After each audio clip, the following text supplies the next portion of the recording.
Voici une raison très fréquente pour lesquelles les traitements de stimulation ovarienne douce en dehors de la fécondation in vitro et dans le cadre d'un traitement pour désir d'enfant ne marchent souvent pas.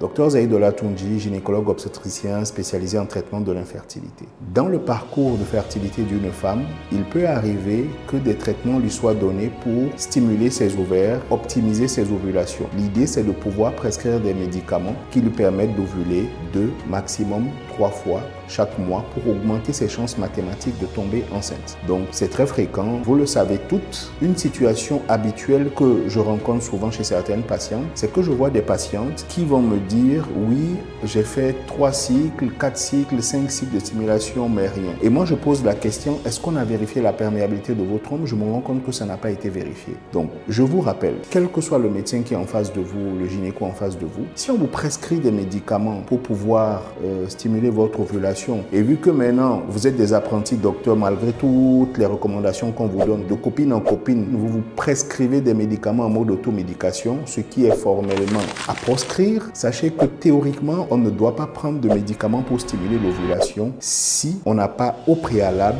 vérifié la perméabilité des trompes, vérifié si le spermogramme du conjoint il est de bonne qualité. Sinon, le résultat c'est quoi? Quels que soient les protocoles, quelle que soit la stimulation, quel que soit le nombre d'ovulations, si les trompes sont bouchées, ça n'aboutira pas. Donc, si on vous prescrit des médicaments pour stimuler votre ovulation alors que vous ne savez rien de la perméabilité de votre trompes sur les 12 derniers mois, demandez un autre avis et sachez que ça doit être fait avant. Sinon, on va dépenser de l'argent et finalement, on va revenir à la case départ. C'était le conseil du jour. Abonnez-vous pour d'autres astuces et partagez pour que les autres en profitent. Ciao.